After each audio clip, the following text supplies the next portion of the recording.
अभी आगे देखना, छोटा सा वीडियो बताया, ज्यादा लंबा नहीं है। उस भविष्यवाणी में क्या बताया गया है जय गुरुदेव के द्वारा कि उस समय क्या होगा, कैसे तांडव मचेगा। आदमी सोचेगा कोई आदमी दिख जाए तो उसको काट के खा जाऊं, अन्न का दाना नहीं बचेगा, अन्न का दाना। और उस विकट परिस्थिति में गुरुजी कैसे आप और हमारी रक्षा करेंगे वो भी आप देखना, किस विधि से करेंगे। हमें भूखा नहीं मरने देंगे परमात्मा, किस विधि से और किनकी करेंगे वो भी आप देखना आगे वीडियो में। तो वो किला एकमात्र परम पूज्य सतगुरु रामपाल जी महाराज जी हैं। और जो व्यक्ति ये वीडियो देख रहे हो और अपना बचाव चाहते हो समय रहते, तो उन फर्जी नामदान केंद्रों पे जाके नाम दीक्षा मत लेना भैया, उल्टे मरोगे, उल्टे फंसोगे। सीधा सा उपाय है, सत्संग सुनो पहले। यूट्यूब पे किसी भगत से मेमोरी कार्ड लेके जो आपके संपर्क में आ जाए, कोई पुस्तक पढ़ के संत रामपाल जी महाराज जी के पहले सत्संग सुनो। अगर उनके आने तक आप सत्संग भी सुनते रहोगे और सत्संगों के माध्यम से वो जो नियम बताते हैं, जो बुराइयां छोड़ने के लिए कहते हैं, उनको आप छोड़ दोगे, आपका बाल विवाह का नहीं होगा, बाल विवाह का। और अगर उनको परमात्मा मान के, सत्संग सुन के, ज्ञान को आधार बना के कि धरती पे अगर कोई संत है तो केवल यही है, भगवान अगर कोई धरती पे है तो संत रामपाल जी महाराज है, अगर इतना विश्वास आपको हो जाए, उसके बाद में किसी भी सत्सेवक भाई बहन से संपर्क कर लेना।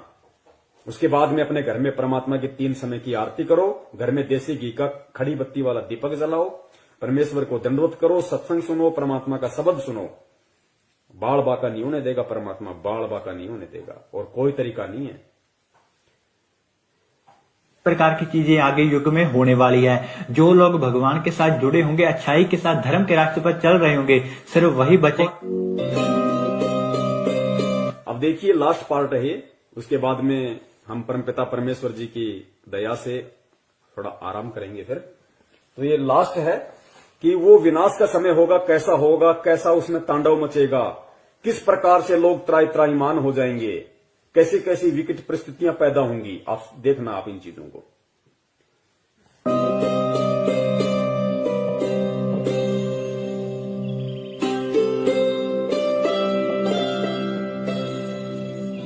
मैं सिर्फ बताता जाऊंगा, आपने सुनते जाना है।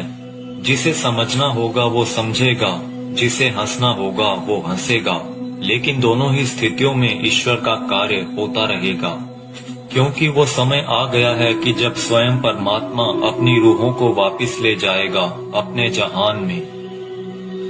हिंदू, मुस्लिम, सिख, ईसाई हर धर्म को मानने वाले यह जानते हैं कि उनके इष्ट ने फिर से इस मृत्यु लोक में आने की भविष्यवाणी कर रखी है। कलयुग में कलयुग जाएगा, कलयुग में सतयुग आएगा। पाप और अधर्म को चरम तक पहुंचाने में कामयाब मनुष्य ने बहुत ही जल्द अपने विनाश की राह तय कर ली है, और जो पाप और अधर्म का चरम कलयुग के अंतिम चरण में होना चाहिए था, वो इंसान ने अभी ही हासिल कर लिया है। लेकिन अधर्म के विनाश के लिए हर युग में कोई न कोई महाभारत होती जरूर है। जब परिवर्तन होना होता है उस बीच संधि काल होता है, और संधि काल में ईश्वर प्रकट होते हैं और पाप और अधर्म का विनाश कर डालते हैं। देखो ये जगत वाले ये कह रहे हैं जब संधि काल का समय होता है, जब युग परिवर्तन होता है तो परमात्मा खुद प्रकट होते हैं, खुद प्रकट। सुनो इन बातों को। भारत होती जरूर है। जब परिवर्तन होना होता है उस बीच संधि काल होता है, और संधि काल में ईश्वर प्रकट होते हैं और पाप और अधर्म का विनाश कर डालते हैं।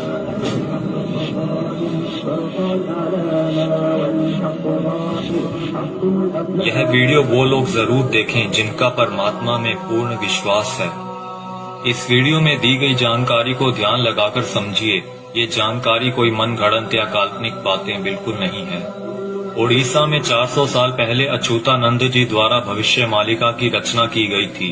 अच्युतानंद जी को भगवान श्री कृष्ण के परम सखा सुदामा का पुनर्अवतार माना गया है, जिसमें उन्होंने कलयुग के खत्म होने की भविष्यवाणी की है, जो कि गणनानुसार आने वाले कुछ वर्षों में हो सकता है।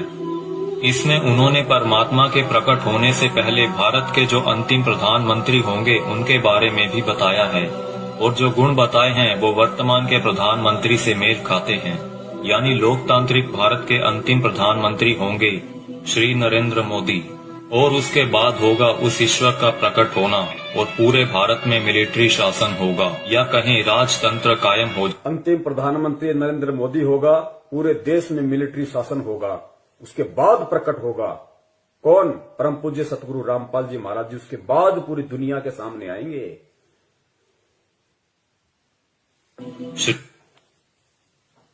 इसमें उन्होंने परमात्मा के प्रकट होने से पहले भारत के जो अंतिम प्रधानमंत्री होंगे उनके बारे में भी बताया है, और जो गुण बताए हैं वो वर्तमान के प्रधानमंत्री से मेल खाते हैं। यानी लोकतांत्रिक भारत के अंतिम प्रधानमंत्री होंगे श्री नरेंद्र मोदी, और उसके बाद होगा उस ईश्वर का प्रकट होना, और पूरे भारत में मिलिट्री शासन होगा, या कहें राजतंत्र कायम हो जाएगा, और पूरे विश्व में सनातन धर्म की पुनर्स्थापना होगी। हम बहुत ही भाग्यशाली हैं जो इस समय में जी रहे हैं जब इतिहास लिखा जाएगा और हमें उस दिव्य पुरुष परमात्मा को साक्षात देखने का मौका भी मिल सकता है। पद्म पुराण के छठे खंड में 71वें सेट पर श्लोक नंबर 279 से 282 में बताया गया है कि वो दुष्टों का विनाश करेंगे, पृथ्वी की हुई दुर्गति को ठीक करेंगे, अपनी सेना द्वारा ईश्वरीय नियमों को स्थापित करेंगे। वो पूरी दुनिया के एकमात्र शासक होंगे जिन पर किसी का नियंत्रण नहीं होगा, यानी कि वो सबसे ऊपर होंगे। वो पूरी दुनिया पर धर्म की विजय पताका फहराएंगे और पूरे विश्व के लिए पूजनीय होंगे। जब वो सामने आएंगे तो देश में इमरजेंसी लागू होगी। पूरी दुनिया के टीवी चैनल्स के जरिए सभी लोग उन्हें जान जाएंगे। उनकी सेना होगी, एडमिनिस्ट्रेशन होगी और उनके समाज सेवी मनुष्य भी होंगे। फ्रांसीसी भविष्यवक्ता माइकल द नॉस्ट्रेडामस की भविष्यवाणियों पर पूरी दुनिया के लोग यकीन रखते हैं, क्योंकि वो हमेशा सच साबित होती रही हैं, जिसमें उन्होंने 2020 को एक बहुत ही हिंसक साल बताया है, जहां दुनिया के बड़े बड़े देशों में गृह युद्ध के हालात होंगे। 2020 में ही सदी का सबसे बड़ा आर्थिक संकट भी आएगा। इसी समय में लोग काफी जागरूक हो चुके होंगे और लोगों में एक तरह का आध्यात्मिक झुकाव देखने को मिलेगा। नॉस्ट्रेडामस की ये सभी भविष्यवाणियां सेंचुरी नामक पुस्तक में दर्ज हैं। उनकी भविष्यवाणियों में कुछ भविष्यवाणियां ये भी हैं: जल्द ही दुनिया का तारनहार जन्म लेगा। वो एक ऐसे देश में जन्म लेगा जिसका नाम किसी समुद्र के नाम से जुड़ा होगा। आप जानते ही हैं कि पूरे विश्व में प्राचीन समय से ही भारत ही एक ऐसा देश है जिसका नाम एक समुद्र के नाम से जुड़ा है, हिंद महासागर। आगे नॉस्ट्रेडामस लिखते हैं, मैं उसे जब जब देखता हूँ मेरा सर सजदे में झुक जाता है। वो दुनिया को ऐसा ज्ञान बताएगा जो आज तक किसी ने नहीं दिया होगा। स्वयं को ज्ञानी विद्वान कहलाने वाले सभी उसके समक्ष नतमस्तक होंगे। वो सभी आत्माओं को वापस अपने देश ले जाएगा। माना जाता है कि ईश्वर के अवतार का प्रकट होना वैश्विक त्रासदी के समय में होगा। आज चारों ओर डर और हिंसा का माहौल है। तरह तरह की आपदाएं नित प्रतिदिन आती रहती हैं और आने वाला समय भी पता नहीं क्या लेकर आ रहा है। क्या यह वैश्विक त्रासदी का समय नहीं है? मनुष्य बहुत ही छोटा हो जाएगा और उसके सभी अस्त्र शस्त्र निष्फल हो जाएंगे। आज मनुष्य में नैतिक चारित्रिक गुणों का पतन होता जा रहा है और वर्तमान समय में चल रही महामारी के लिए मनुष्य के सभी प्रयास भी निष्फल हो चुके हैं। कई सौ वर्ष पहले हुए संत सूरदास और संत रविदास जी ने भी उस अवतार के लिए भविष्यवाणियां कर रखी हैं, जिनके ऊपर हमने अलग से वीडियो बना रखी है। हो सकता है कि इस संधि काल के बाद ईश्वर द्वारा चुने गए कुछ मनुष्य ही अगले युग में कदम रखें। इसीलिए इस समय में हम सभी को पूर्ण रूप से, पूर्ण प्रयत्न से अपना आध्यात्मिक विकास करने की जरूरत है। लेकिन अभी आपने मथुरा के संत तुलसीदास जी की भविष्यवाणियों के बारे में तो सुना ही नहीं, जिन्होंने सन 1971 से लेकर आगे के कई सालों तक अपनी शाकाहारी पत्रिका के माध्यम से आने वाले समय के लिए बहुत सारी भविष्यवाणियां कर लोगों को जागरूक किया है। सतयुग एक दिन में नहीं आता। ऐसा नहीं होगा कि आप सुबह उठेंगे और चारों तरफ देखेंगे कि सतयुग आ चुका है। युग परिवर्तन का एक लंबा काल खंड होता है। युग परिवर्तन की बेला का एक बहुत बड़ा संक्रमण काल होता है। जब युग बदलता है, एक युग जाता है और दूसरा आता है। तब जहां दो युगों की टक्कर होती है, वहां विनाश होता है। चारों तरफ त्राहिमाम मचेगा। बहुत अकाल मौतें हों। पुण्यात्माओं, कैसी परिस्थितियां होंगी गुरुदेव के जेल से बाहर आने से पहले? ये बाहर आने से पहले की बातें हो रही है सारी। गुरुदेव के जेल से बाहर आने से पहले कैसी परिस्थितियां होंगी, कैसा भयंकर विनाशकारी समय होगा, और विनाशकारी समय में कौन बचेगा, किस प्रकार परमात्मा उसको बचाएंगे, सुनना ध्यान से। और ये जगत वाले कह रहे हैं, वीडियो बनाने वाले, कि अगर हमें वो सतयुग देखना है तो हमने अपनी भक्ति को बढ़ा देना चाहिए, अपना आध्यात्मिक विकास करने की शुरुआत कर देनी चाहिए। जब युग बदलता है, एक युग जाता है और दूसरा आता है, तब जहां दो युगों की टक्कर होती है, महाविनाश होता है। चारों तरफ त्राही माम मचेगा, बहुत अकाल मौतें होंगी।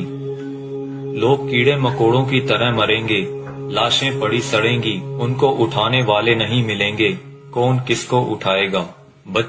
अब देखना, जो भगत भाई बहन 50 गज के प्लाट के लिए मारामारी करते हैं ना बिना ज्ञान के, बना लो, उधार ले लो, ये ले लो, वो कर लो, गुरुजी ने मुझे क्या मुझे लाभ दे दिया, मेरा कोई प्लाट नहीं बन पाया, मेरी कोई नौकरी नहीं लग रही, ये हो गया, फलाना हो गया, बिना ज्ञान के जो त्रुटियां निकालते रहते हैं। सुनो, आने वाले समय में क्या होगा, ये दुनिया के प्लाट खाली पड़े रहेंगे, जाके बस जाना किसी में भी। काल होता है, जब युग बदलता है, एक युग जाता है और दूसरा आता है, तब जहां दो युगों की टक्कर होती है, महाविनाश होता है। चारों तरफ त्राही माम मचेगा, बहुत अकाल मौतें होंगी। लोग कीड़े मकोड़ों की तरह मरेंगे, लाशें पड़ी सड़ेंगी, उनको उठाने वाले नहीं मिलेंगे, कौन किसको उठाएगा। बच्चा, आज आप मुट्ठी भर पैसे लेकर जाते हो और बोरा भरकर अनाज लाते हो। आप बोरा भरकर नोट ले जाओगे, लेकिन मुट्ठी भर अनाज नहीं मिलेगा, अन्न का दाना नहीं मिलेगा। नाली में पड़े रोटी के टुकड़े को देखकर सोचोगे कि उठाकर खा लिया जाए। अन्न का दाना नहीं मिलेगा, नाली में पड़े हुए रोटी के टुकड़े को देखकर सोचोगे कि खा लिया जाए, वरना मरेंगे। उस समय में परमात्मा क्या करेगा अपने भगत के साथ, जो वर्तमान में उनको परमात्मा मान के मर्यादा में रह के भक्ति कर रहा होगा। आगे देखना, कौन किसको उठाएगा। बच्चा, आज आप मुट्ठी भर पैसे लेकर जाते हो और बोरा भरकर अनाज लाते हो। आप बोरा भरकर नोट ले जाओगे, लेकिन मुट्ठी भर अनाज नहीं मिलेगा, अन्न का दाना नहीं मिलेगा। नाली में पड़े रोटी के टुकड़े को देखकर सोचोगे कि उठाकर खा लिया जाए। ऐसा भयावह वक्त आएगा कि एक इंसान दूसरे इंसान को देखकर सोचेगा कि कब मौका मिले तो उसको काट कर खा जाऊं। भाई भाई आपस में जान के दुश्मन बन जाएंगे। परिवार में झगड़ा झंझट, जाति जाति में झगड़े, समाजों में भीषण टकराव होंगे। मुल्क जाति में झगड़े, समाज में भीषण टकराव। दास ने बहुत समय पहले परमात्मा की दी हुई बुद्धि से एक पंपलेट बनाया था कि ये जो हिंदुस्तान में जो ये जगह जगह जो ये संगठन पैदा हो रहे हैं, हिंदू सेना, हिंदू युवा वाहिनी, राजपूत करणी सेना, भीम सेना, शिव सेना, बजरंग दल, ये बारूद के बम हैं, ये फटेंगे आने वाले समय में। आपस में ये जो कह रहे हैं ना कि जाति जाति की दुश्मन हो जाएगी, समाज एक दूसरे के दुश्मन हो जाएंगे, ये बारूद के बम हैं जो तैयार हो रहे हैं। सरेआम तलवारें और बंदूकें लहराते हैं कि हमारा भगवा, हमारा ये, हमारा वो। ये देखना, ये त्राई मान मचेगा, गृह युद्ध। का मिले तो उसको काट कर खा जाऊं। भाई भाई आपस में जान के दुश्मन बन जाएंगे। परिवार में झगड़ा झंझट, जाति जाति में झगड़े, समाजों में भीषण टकराव होंगे। मुल्क आपस में टकरा जाएंगे, बहुत जनहानि होगी। इतने लोग मारे जाएंगे कि 15-15 कोस पर दिए जलते दिखाई देंगे। दूर दूर तक मकान खाली पड़े रहेंगे, उनमें रहने वाला कोई नहीं मिलेगा। जो बच जाएंगे और कहीं से कोई भटकता हुआ आ जाएगा तो कहेगा कि आप यहीं रह जाइए, साथ हो जाएगा। कई छोटे बड़े देश दुनिया के नक्शे से इस तरह गायब हो जाएंगे जैसे वो कभी थे ही नहीं। अभी आपने क्या देखा है? सूखा, अकाल, भूखमरी, बीमारियां, कोलाहल, कोहराम, बाढ़, महामारी। अभी आपने कुछ नहीं देखा, वो आगे आ रहा है। उसके एक बार से 200-200 गांव खत्म हो जाएंगे। बड़े बड़े शहरों का नामो निशान तक मिट जाएगा। ऐसी बीमारियां आएंगे कि डॉक्टर जिनका नाम तक नहीं जानते, वो कहेंगे हमने ऐसा पहले कभी नहीं देखा। ऐसी भयावह बीमारियां होंगी कि डॉक्टर अस्पताल से भाग खड़े होंगे, कहेंगे हमारे पास इसका कोई इलाज नहीं है। आप समझते हो सतयुग ऐसे ही चुपचाप चला आएगा? भयावह विनाश लीला के बाद जो मुट्ठी भर लोग बचे रहेंगे वो सतयुग का नया सूरज उगता हुआ देखेंगे। भयंकर विनाश के बाद में जो मुट्ठी भर लोग बचेंगे वो सतयुग का नया युग देखेंगे। वो पुण्यात्माएं होंगी जो भक्ति करेंगी, जो गुरु जी के चरणों में लगी रहेंगी, जो किसी भी पाखंडी नकली गुरु धर्म गुरु के कहने पे उनकी वाणियों का उल्टा सीधा अर्थ बता बता के पाखंडी, जैसे वो मदन पंथ में कौन है वो नालायक, ऐसे लोगों के कहने से, उनके बहकाव में आने से जो अपने गुरु के प्रति अपनी श्रद्धा को खत्म कर देंगे, विश्वास को खत्म कर देंगे, शक और शंका की दृष्टि से अपने गुरु को देखने लगेंगे, भक्ति और ज्ञान को देखने लगेंगे, वो आने वाले सतयुग का स्वागत नहीं करेंगे, वो नहीं बचेंगे उस समय तक। का नाम तक नहीं जानते, वो कहेंगे हमने ऐसा पहले कभी नहीं देखा। ऐसी भयावह बीमारियां होंगी कि डॉक्टर अस्पताल से भाग खड़े होंगे, कहेंगे हमारे पास इसका कोई इलाज नहीं है। आप समझते हो सतयुग ऐसे ही चुपचाप चला आएगा? भयावह विनाश लीला के बाद जो मुट्ठी भर लोग बचे रहेंगे वो सतयुग का नया सूरज उगता हुआ देखेंगे और सतयुग की अगवानी के साक्षी बनेंगे। मुझे जो करना था मैंने अपना काम कर दिया है, अब कुदरत अपना काम करेगी। आने वाले समय में यूएनओ भारत में चलेगी, सुरक्षा परिषद भारत में आएगी, विश्व का न्याय भारत में होगा, देश और दुनिया का तख्ता पलट होगा, छोटे छोटे राष्ट्रों का भारत में विलय होगा, देश में प्राकृतिक और दैवीय प्रकोपों से भारी जनहानि होगी, 20 करोड़ लोग एक झटके में लापता हो जाएंगे, आबादी बहुत ही कम रह जाएगी। भारत की बहुत कम आबादी होने पर भी भरपेट खाना नहीं मिलेगा, इतने कष्ट आएंगे कि लोगों की कचूमर निकल।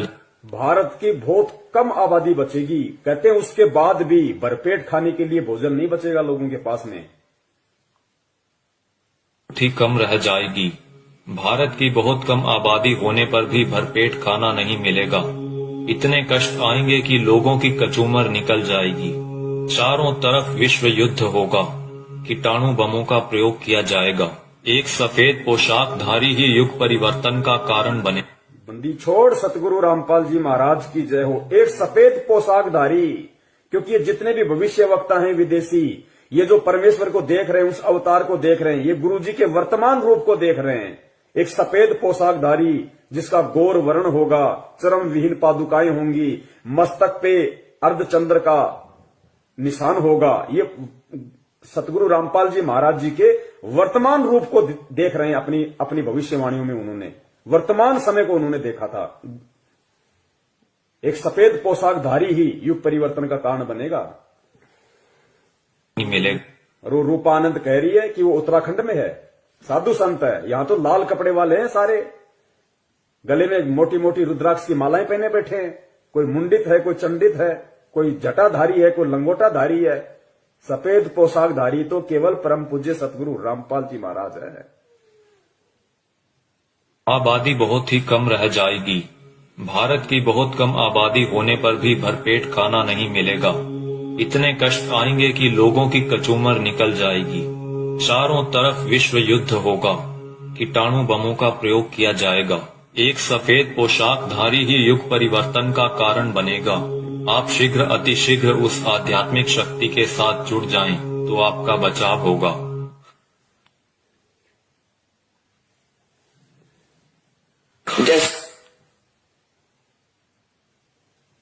तो पुण्यात्माओं, सुना आपने किस तरीके का तांडव अभी मचना बाकी है और उस तांडव में किस प्रकार से विकट परिस्थितियां देश और दुनिया के सामने पैदा होंगी और उन विकट परिस्थितियों में कौन और किस तरह के व्यक्ति ही बच पाएंगे।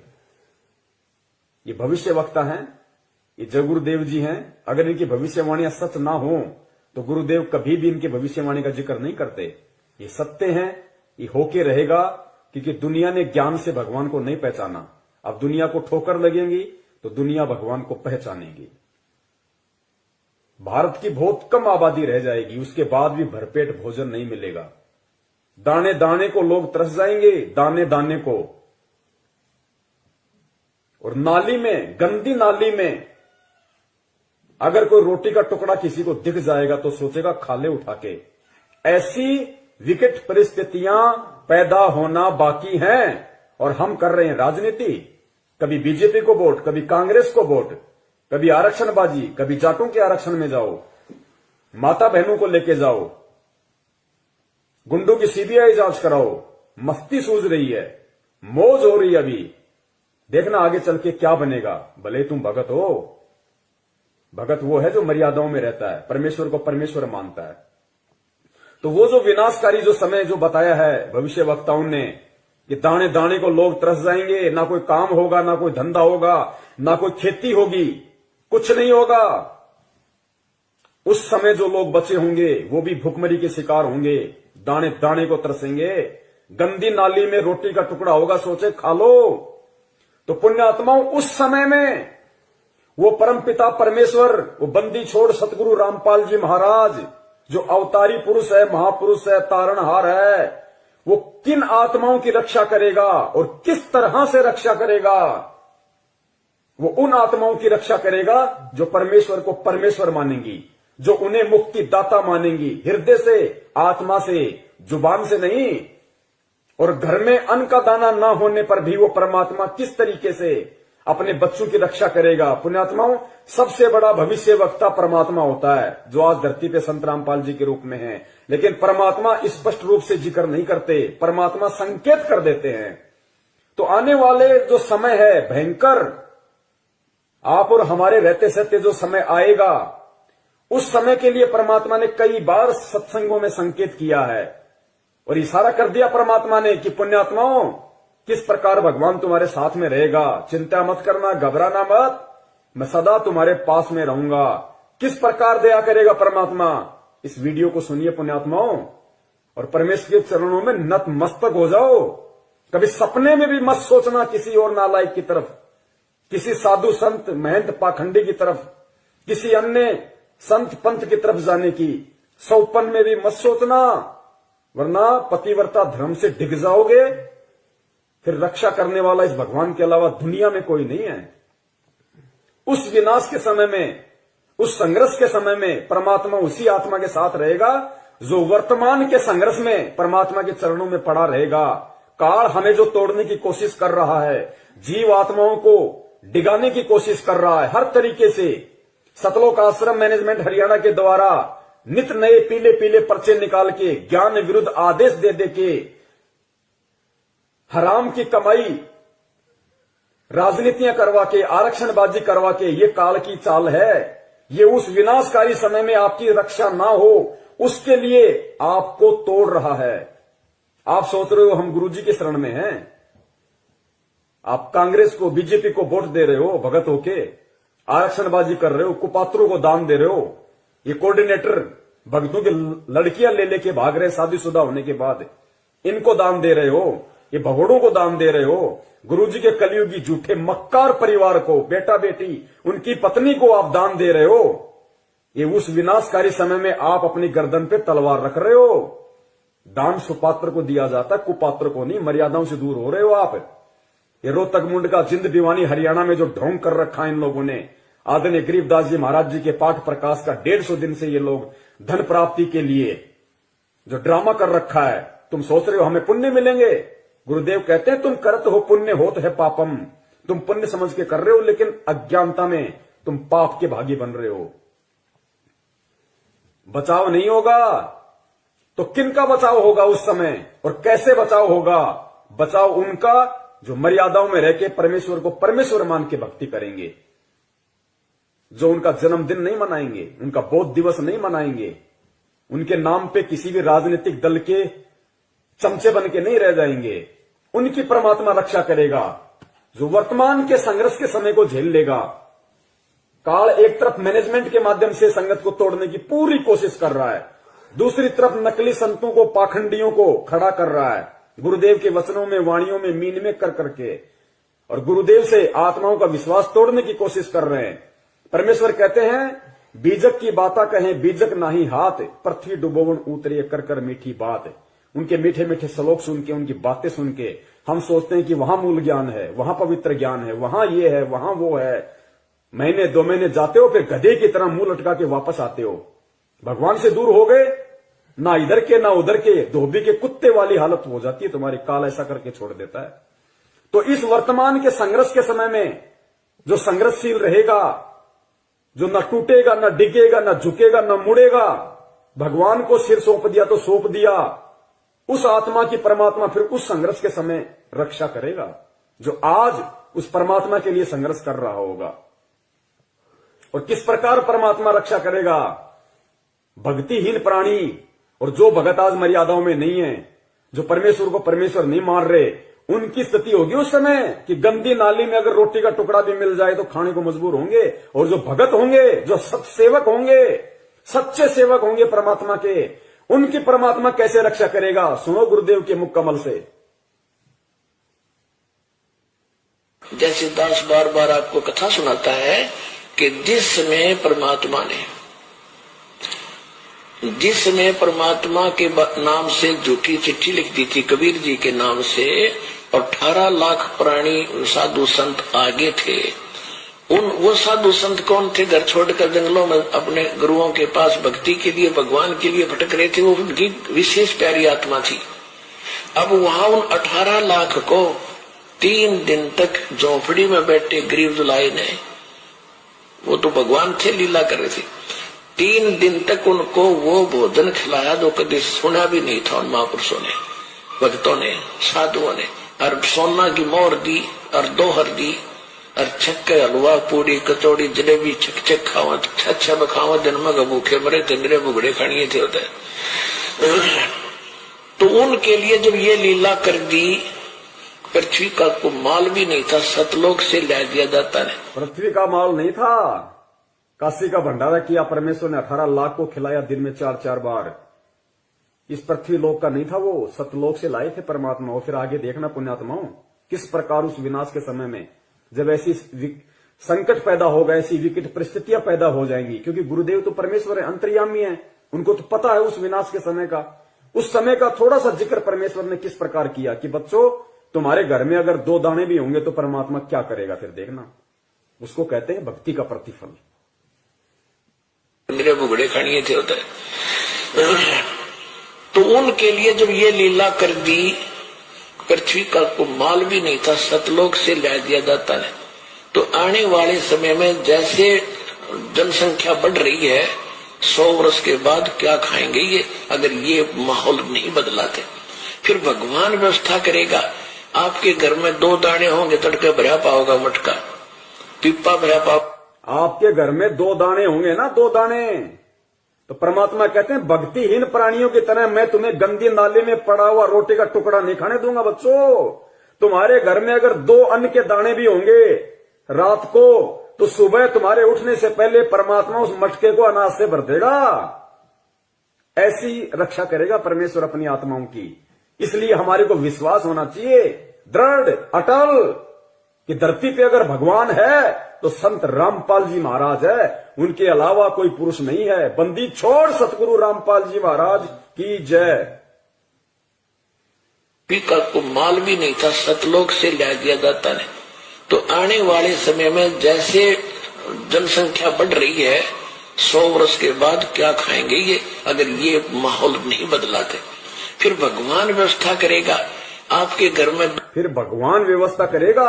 आज हम जो काम धंधा कर रहे हैं, 2 के 4 कर रहे हैं, हम जो अपना दिमाग चला रहे हैं कि हम कर रहे हैं तो खा रहे हैं, ये सब फेल हो जाएंगे। आज भी परमात्मा दे रहा है, आज भी परमात्मा ही करवा रहा है। कैसे करेगा परमात्मा, देखना। माहौल नहीं बदलाते, फिर भगवान व्यवस्था करेगा। आपके घर में 2 दाने होंगे, तड़के भरा पाओगा मटका, पिप्पा भरा पाओगा आटेगा, इस तरह कर देगा दाता आपके लिए। लेकिन साध वचन पलटे नहीं, चाहे पलट जाए ब्रह्मांड। अगर परमेश्वर ने ये वाणी कही है कि आपके घर में 2 दाने होंगे, सुबह मटका भरा हुआ मिलेगा, तो वो विकट समय आएगा, वो 2 दाने वाला समय आएगा भाई। तभी परमेश्वर ने इस वाणी का जिक्र किया, ये बात कही है परमात्मा ने कि आपके घर में 2 दाने होंगे। नहीं तो भगत आज हम अपना काम धंधा कर रहे हैं, अपना कमाई रहे ना, लेकिन एक समय ऐसा आएगा ना काम होगा, ना धंधा होगा, ना कोई घर से बाहर निकलेगा, डरेंगे, सहमे हुए होंगे, डरे हुए होंगे। उस समय परमात्मा कहते हैं कि जो भक्तिहीन प्राणियों भूख के मारे क्या करेंगे, कब तक घरों में बैठे रहेंगे, ना ये ब्रह्मा रक्षा करेगा, ना विष्णु करेगा, ना दुर्गा करेगी, ना काल, ना महाकाल, ना देवी देवता, ना भैरू, ना भूत, ना यार, ना रिश्तेदार, ना मां, ना बाप। आज हम जिनके लिए भगवान से दूर हो रहे हैं कि मेरी मां रुष्ट हो जाएगी, मेरा बाप मुझे लड़ेगा, मेरी पत्नी मुझे छोड़ के चली जाएगी, उस समय कोई नहीं आएगा, वो परमेश्वर आएगा उस समय रक्षा करने के लिए। किनकी? जो भक्ति करेंगे, जो भक्ति करने की इच्छा से होंगे। बढ़ रही है 100 वर्ष के बाद क्या खाएंगे ये, अगर ये माहौल नहीं बदलाते। फिर भगवान व्यवस्था करेगा। आपके घर में 2 दाने होंगे, तड़के भरा पाओगा मटका, पिप्पा भरा पाओगा आटेगा, इस तरह कर देगा दाता आपके लिए। लेकिन भक्ति करवाने के लिए छोड़ सतगुरु रामपाल जी महाराज की जय हो। ये उनकी करेगा जो भक्ति करेंगे, और जो बकवाद ये उनकी करेगा जो भक्ति करेंगे, और जो बकवाद करेगा वो अपना करते रहेंगे, वो गंदी नाले के टुकड़े खाते रहेंगे भगत होके भी। पिप्पा भरा पाओगा आटेगा, इस तरह कर देगा दाता आपके लिए। लेकिन भक्ति करवाने के लिए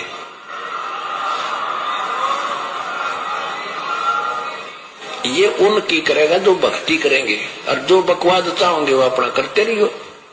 ठीक है, जैसा भक्ति भजन करेंगे उनका लाभ मिल जाएगा, लेकिन वो उसमें से खड़िए रह जाएंगे। राजनीति करने वाले करते रहियो, आरक्षणबाजी करने वाले करते रहियो, परमात्मा रक्षा उनकी करेगा जो भक्ति करेंगे, जिनका मकसद मोक्ष प्राप्ति का होगा, कांग्रेस को जिताने का, बीजेपी को जिताने का नहीं। तो कितने लोग आज मर्यादाओं में हैं, और कितने लोग भगत होकर भी अपने आप को भगवान का भगत समझते हुए भी मर्यादाओं से दूर हैं। ये अपना आकलन स्वयं कर ले। दास की यही विनती है, यही प्रार्थना है। सत संदेश हम देते रहेंगे जब तक परमेश्वर हमें सद्बुद्धि देते रहेंगे। और निवेदन करूंगा सभी भाई बहनों से, वीडियो को ज्यादा से ज्यादा, ये ऐसा वीडियो है, ये बहुत लंबा चलना चाहिए वीडियो, हर आत्मा तक संदेशा पहुंचना चाहिए। अभी दास इसको फेसबुक पे जाके और दोनों पार्ट को एक कर देगा, ऊपर नीचे। उसके बाद में पुण्यात्माओं जितना हो सके वीडियो को शेयर करें, ताकि जिस प्रकार परमेश्वर ने आप और हमारे ऊपर दया करी है, उसी प्रकार परमात्मा हमारे अन्य भगत भाई बहनों पे भी दया करें, उनको भी परमेश्वर सद्बुद्धि दे, उनको भी समझ में आए, वो भी परमेश्वर को परमेश्वर माने। ठीक है, जो गलती उन्होंने परमात्मा का जन्मदिन मना के, बोध दिवस मना के कर दी है, अगली बार उनसे वो गलती ना हो, अगली बार उनसे वो गलतियां ना हो, वो भी आप और हमारी श्रेणी में आ जाएं, वो भी सत्सेवकों की श्रेणी में आए। तो हमें प्यार से, प्रेम से, बहुत ही आधीनी से परमपिता